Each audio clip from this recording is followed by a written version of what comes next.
The official launch of Concord has come and gone, and I think it's safe to say this is one of, if not the single worst video game launch of all time. But let's break that all down, up next.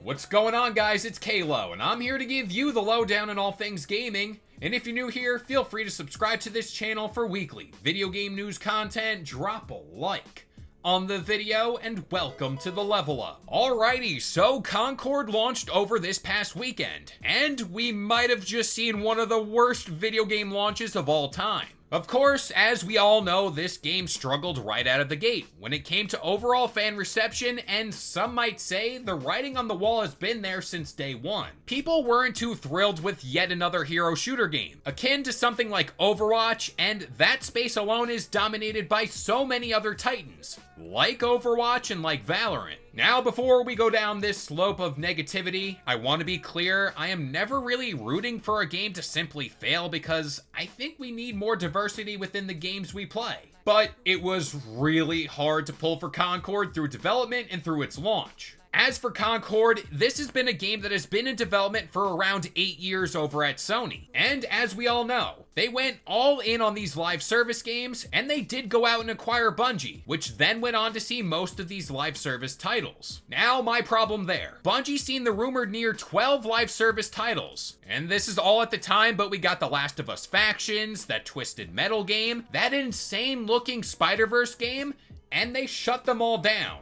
Then, out of all the games to make it out of that slaughterhouse, Concord was the one that made it through? I mean, just comparing names at this point, you can't tell me a game like The Last of Us or Spider-Man game wouldn't have been the better route over a new IP that looks damn near cookie cutter. Now, speaking of performance, as of the time I made this here video, let's head over to SteamDB. The game has 227 players right now, a 24-hour peak of 473 players, and an all-time peak of 697. You know it's bad when I have more Instagram followers and subscribers here on YouTube than Concord.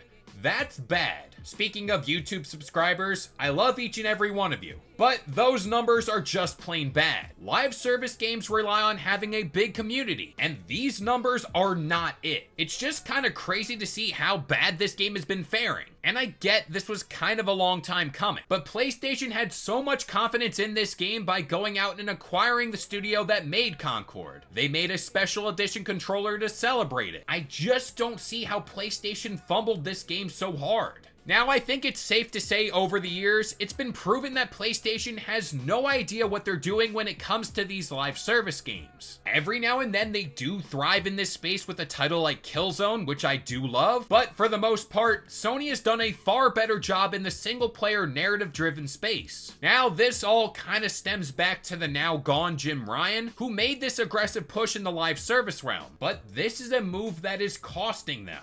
Jim Ryan filtered a massive budget to live service games and started to steer them away from single-player games. And this can all be seen by the rather slow year PlayStation is having right now. Honestly, who knows where we would have been if they went with a more balanced approach to all this? And I say all this, Astrobot is coming soon, thank God, because that game actually looks pretty cool. But as for Concord, this is just a bad look for PlayStation.